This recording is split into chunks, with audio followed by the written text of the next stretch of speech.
Bonjour à tous, on se retrouve pour la troisième vidéo YouTube et aujourd'hui on va parler en détail du Fair Value Gap qui pour moi est l'un des meilleurs points of interest.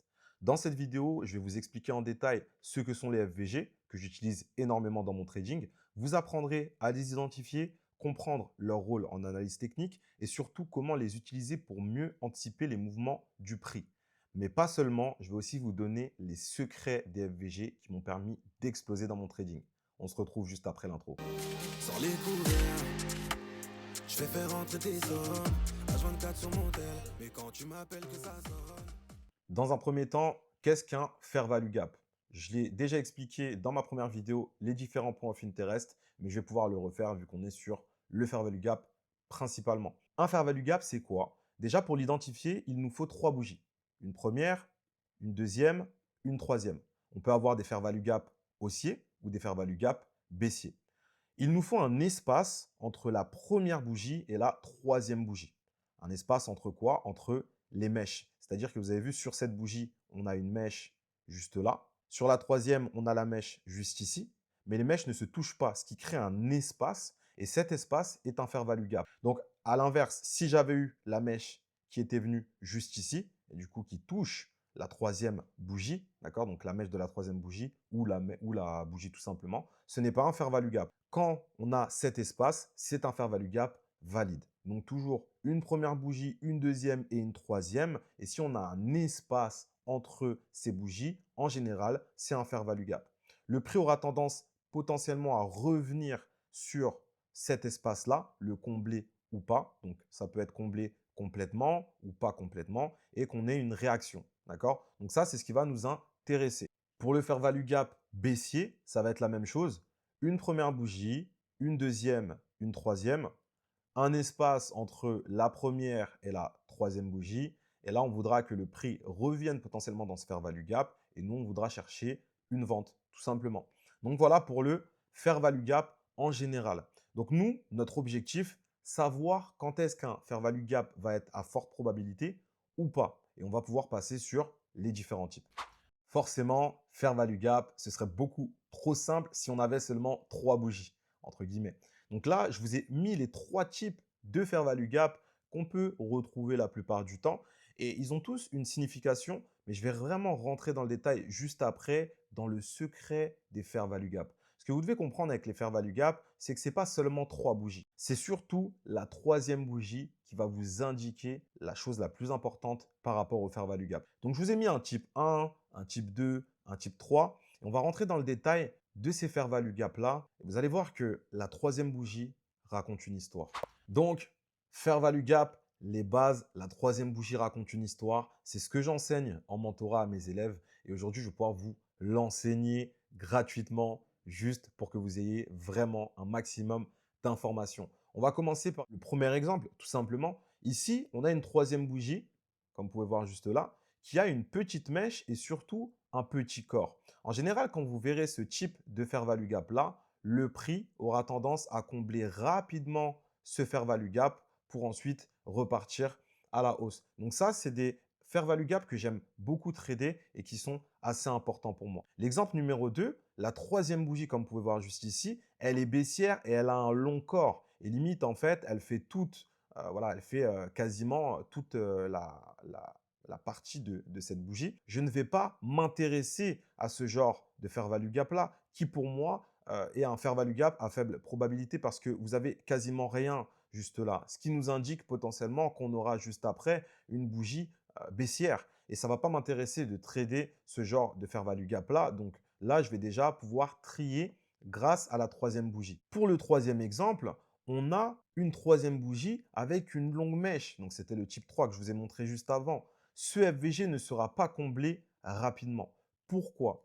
Ce que vous devez comprendre quand vous voyez ce type de FVG, c'est que cette longue mèche, elle nous indique que dans une fréquence de temps inférieure, on a déjà eu un fair value gap en fait qui a été comblé et que le prix n'a pas d'intérêt forcément dès maintenant à revenir chercher ce fair value gap là. Et du coup, pour moi, c'est un FVG qui devient à faible probabilité puisqu'on a déjà eu un fair value gap dans une fréquence de temps inférieure et forcément, ça ne va pas m'intéresser de vouloir trader ça.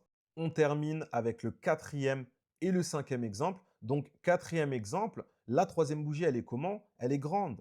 Qu'est-ce que ça veut dire? Ça veut dire que ce FVG ne sera pas comblé rapidement. Pourquoi? Parce qu'en général, si cette bougie est assez grande, on risque d'avoir quoi juste après?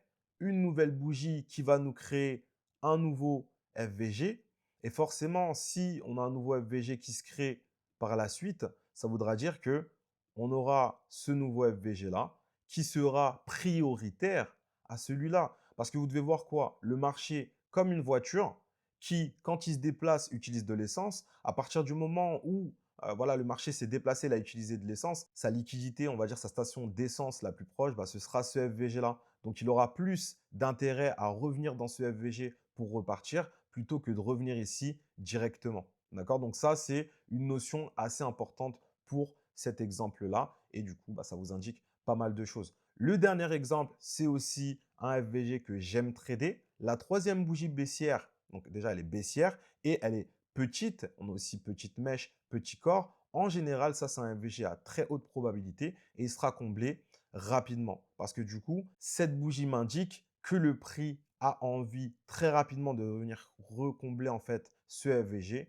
pour repartir à la hausse. Et ça, c'est réellement le secret pour moi des FVG. La troisième bougie raconte une histoire et grâce à ça, j'ai réellement explosé dans mon trading et vous allez pouvoir le voir dans les exemples juste après.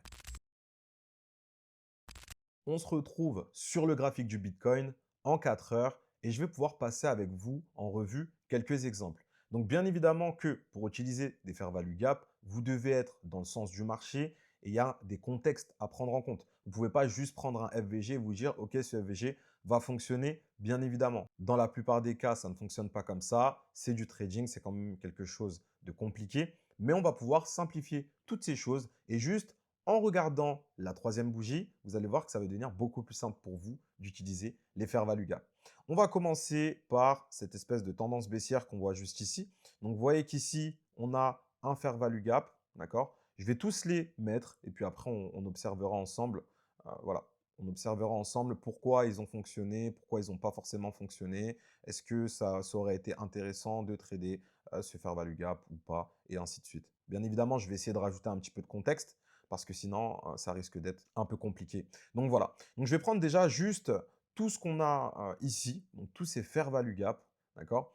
Donc dans un premier temps, ici on observe, on avait un fair value gap, on voit qu'on a eu une assez belle réaction, d'accord? Donc il faut savoir que là, on voit qu'on passait réellement baissier, hein. On voit que c'est réellement baissier. Donc bien évidemment que je peux faire des replays. Et ça va être beaucoup plus important pour voir les choses, voilà, un petit peu plus simplement. Donc, step by step. On observe maintenant ce premier fair value gap. Donc, comme vous pouvez voir ici, première bougie, deuxième bougie, troisième bougie. Qu'est-ce qu'on a juste là? On a en fait une petite bougie, d'accord? Cette mèche-là, ce n'est pas celle qui compte. Ce qui aurait compté, c'est si on avait une mèche, une assez longue mèche en fait, ici, d'accord? Donc voilà, déjà, on n'aurait pas eu de fair value gap. Si on avait eu une mèche qui avait été juste là, donc je vais la mettre en noir, voilà. Si on avait eu ça, on n'aurait pas eu de fair value gap. Sauf que là, on a un fair value gap, quasi pas de mèche, petite bougie. Ça, c'est un fair value gap potentiellement à forte probabilité. D'accord? Et là, on va regarder ce qui se passe. Vous l'avez vu juste avant. Mais le marché revient directement. Donc, ça, c'est des FVG qui sont comblés assez rapidement. Le marché revient directement dans ce FVG. Et juste après, regardez, on le comble complètement, on redescend directement. Donc ça, vous voyez, ce type de FVG-là, donc FVG très forte probabilité, très puissant. On est en 4 heures, ce qu'on pourrait faire, et je vais même vous donner un tips en plus, comment trader potentiellement les FVG. Donc, on va aller en time frame d'alignement, j'en parlerai sur une autre vidéo, je vais aller en M15 pour ma part. Et à partir de ce moment-là, dans ce FVG, je vais attendre tout simplement que le marché me permette de rentrer. D'accord? Et là, on a quoi? Ce que moi, j'appelle un CEDL, changement d'état de livraison. Certains vont dire CISD. Et là, je vais pouvoir rentrer en position juste ici. Voilà. Avec un SL à cette bougie. Et puis là, je vais target quoi? Bien évidemment, les FVG, on a ce qu'on appelle la liquidité interne. Donc, on vient dans le FVG qui est la liquidité interne Et puis, on a la liquidité externe qui sera le dernier plus bas, donc juste ici. Donc, je vais pouvoir fixer mon TP à la liquidité externe. Donc, bien évidemment, un minimum 1 pour 2. Et puis après, si vous voulez viser la liquidité externe, vous pouvez. Donc, la liquidité externe qui va être ici. Et juste après, je vais pouvoir laisser opérer la magie et on se rend compte qu'on vient potentiellement TP. Donc, ça, on l'a vu un petit peu après. Voilà. Et vous avez vu là, on a un trade magnifique. Donc, je vous ai montré un type d'entrée, ce que je ne montre pas de base, mais bon, j'aime bien donner du contenu gratuit. En réalité, ça peut aider. Et là, vous avez vu, magnifique trade. Donc, voilà, un FVG à forte probabilité avec une liquidité interne qui est le FVG. On revient à liquidité externe, tout simplement. Ensuite, qu'est-ce qui se passe juste ici? Donc, on a eu la même chose hein, juste après. On a un FVG qui se forme. Une bougie, deuxième bougie, troisième bougie. Comment est la troisième bougie? Elle est super grande. Donc, si cette troisième bougie est super grande, est-ce que ce FVG risque d'être comblé rapidement? La réponse est non. Donc, je vais pouvoir déjà l'éliminer. Et après ça, donc pour l'instant, voilà, on va faire comme si on n'a pas l'autre FVG. J'ai une nouvelle bougie qui va apparaître et qui me donne, encore une fois, un nouveau FVG. Juste ici. Et là, donc je vais enlever celui-ci, on se retrouve potentiellement avec 2 FVG. Et quand on est comme ça, là, on va se dire, ah, mais quel FVG va fonctionner en premier? Donc, il y a beaucoup de gens qui vont se dire, bah écoute, moi, je vais prendre ma Fibonacci, je vais faire ça. Là, ils se disent, ce FVG-là, il est en zone premium, donc c'est celui-ci que je vais utiliser. Sauf qu'il y a pas mal de choses à prendre en compte. Encore une fois, ce n'est pas juste des FVG. Il y a le contexte, il y a beaucoup de choses à prendre en compte. Là, déjà, vous avez 2 FVG. Ce que vous pouvez faire, si vous le souhaitez, c'est combiner les 2 FVG de cette manière. Une fois que ça, c'est fait, on comprend que, OK, ce FVG, peut-être qu'il est en zone, entre guillemets, il est en zone premium, mais si on combine les deux, voilà, c'est cette partie-là qui l'est. D'accord? Donc, du coup, là, ça va changer un petit peu la donne. Je vais vous donner un petit tips aussi. Quand vous avez deux FVG consécutifs, ce que vous voyez juste ici, faites le chevauchement qu'on a juste là. C'est ce qu'on appelle un disjoncteur. Et en général, le marché peut réagir aussi à, voilà, à cette zone, en gros, parce que c'est une zone. Donc, regardez ce qui se passe. Une bougie, deux bougies, trois bougies. La troisième est grande. Ce FVG risque de ne pas être comblé rapidement. Par contre, une bougie, deux bougies, trois bougies, à partir de ce moment-là, cette bougie, elle est comment? Elle est pas si grande. D'accord? Elle fait pas la moitié de cette bougie. Donc, je pars du principe que ça, c'est un FVG à forte probabilité. Et là, je risque d'avoir une réaction qui va être intéressante. C'est-à-dire que moi, je ne vais pas calculer vraiment la Fibonacci. Je sais qu'ici, j'ai un disjoncteur et j'ai ce FVG. Et là, ça m'intéresse. Qu'est-ce que je vais faire en général? Pareil, je vais aller en M15. Et en M15, je vais attendre potentiellement de voir est-ce que j'ai un point d'entrée qui va être du coup important. Pour l'entrée que je vous ai montrée juste avant, moi, je préfère attendre d'arriver aux 50% du FVG au moins. D'accord? Donc là, il y a des gens qui vont vous dire, oui, si le prix clôture au-dessus des 50%, je ne vais pas prendre de trade. Encore une fois, chacun trade comme il veut. Moi, je trade pardon, d'une certaine manière. Et là, à partir du moment où j'ai passé les 50%, si j'ai mon point d'entrée, d'accord? Si j'ai mon point d'entrée, et là, vous allez voir que c'est un petit peu technique. Mon CISD, en fait, il est sur 3 bougies là. Cette bougie qui forme ce plus haut et la clôture de cette bougie. Et c'est là où je rentre en position, potentiellement. J'utilise aussi pas mal les ordres limites. Et mon SL, je vais tout simplement le mettre au-dessus du disjoncteur. Pourquoi? Parce que le prix peut encore continuer. Sauf que, rappelez-vous, FVG, liquidité interne, on est censé revenir où? Normalement, à la liquidité externe. Potentiellement, c'est ce que le marché fait en général. Donc, voilà, je me mets de cette manière. Et là, qu'est-ce qui se passe? Regardez la réaction puissante qu'on a eue à partir de ce moment-là. Et là, qu'est-ce qui se passe? Encore une fois, pourquoi le marché est pas revenu ici? Parce qu'il n'a pas d'intérêt. Le marché n'a pas d'intérêt à revenir dans ce FVG. Pourquoi? Parce que la troisième bougie, elle est super grande, donc elle nous indique que le marché a envie d'aller plus bas. Le premier FVG, rappelez-vous l'exemple de la voiture.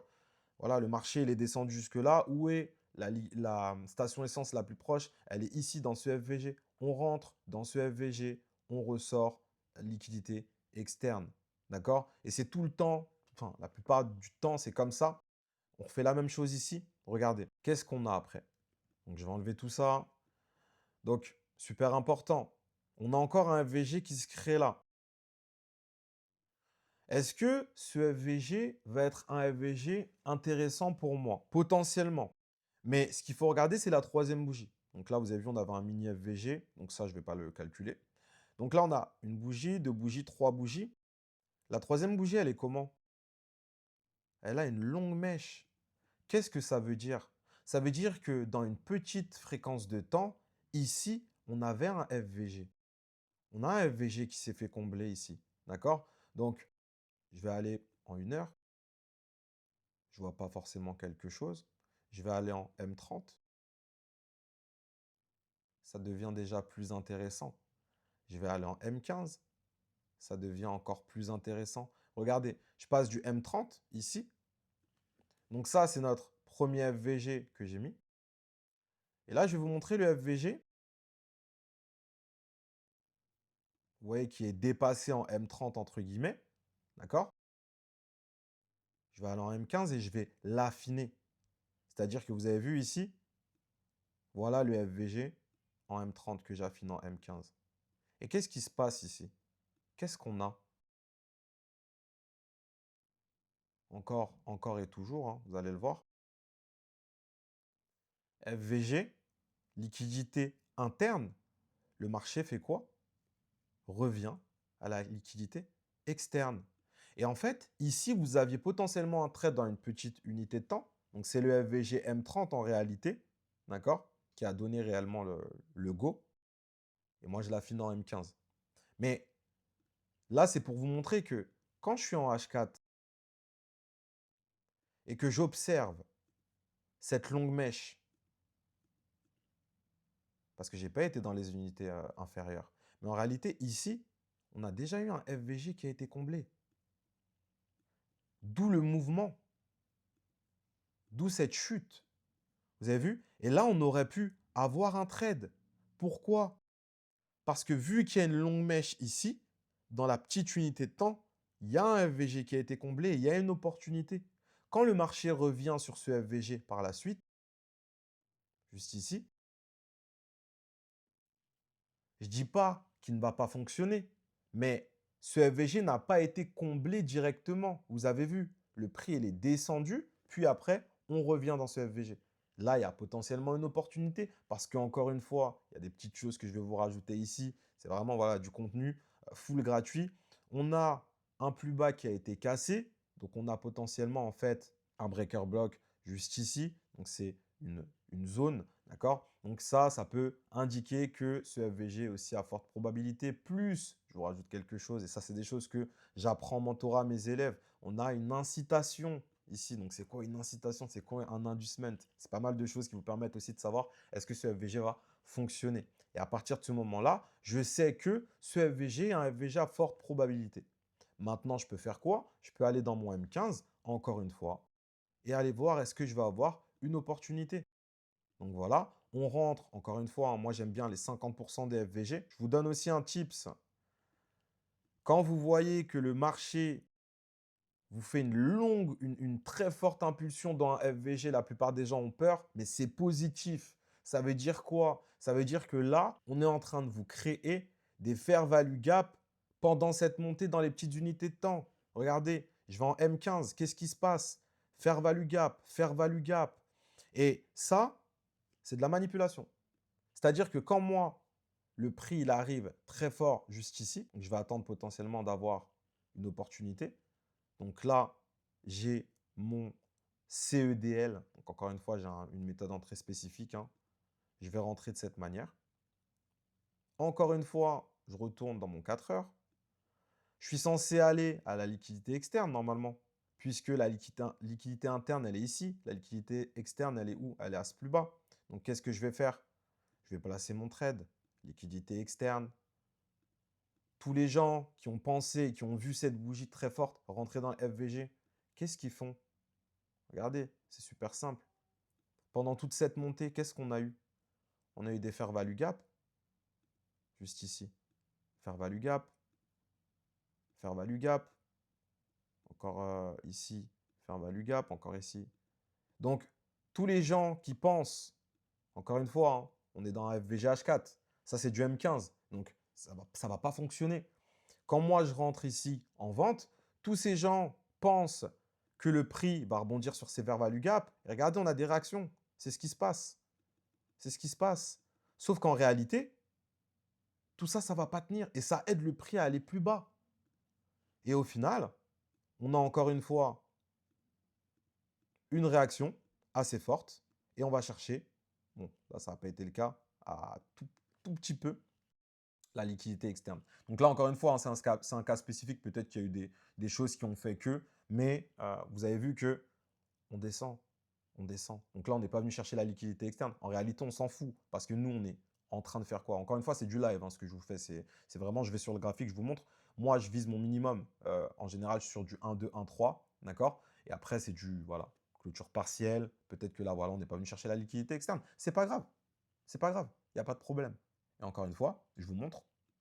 Je vais supprimer tout ce que j'ai mis là. Hop. Ici, qu'est-ce qu'on a? On avait un mini fair value gap ici. On avait un fair value gap ici. Donc, entre les deux, qu'est-ce qu'on a? Un disjoncteur. Et vous avez vu, le prix ne dépasse pas le disjoncteur. Encore une fois. Là, on est revenu prendre cette liquidité-là. Donc là, c'est un sweep de liquidité. Je ferai une vidéo où je vous expliquerai comment je trade les chasses de liquidité potentiellement. Mais voilà, donc là, il y avait potentiellement un autre trade à avoir. Donc ça, c'est dans mes stratégies sur le Bitcoin. LRHS, pour ceux qui, voilà, pour mes membres. Petite dédicace à vous dans cette vidéo. Mais en gros, voilà. Donc là, on a eu une chasse de liquidité, encore une fois. Et là, il y avait une opportunité. Mais c'était pour vous montrer, en fait, que les fair value gap, il faut vraiment savoir les lire. Bien évidemment, il y a des contextes, il y a pas mal de choses à regarder. Et vous ne pouvez pas juste prendre un fair value gap et vous dire que ce fair value gap va fonctionner. En tout cas, j'espère que cette vidéo vous aura plu. Je vous ai donné pas mal de tips, pas mal de choses. Et encore une fois, si vous voulez aller plus loin en trading, n'hésitez pas à rejoindre le canal Telegram dans la description de la vidéo. Et on se donne rendez-vous sur la prochaine vidéo.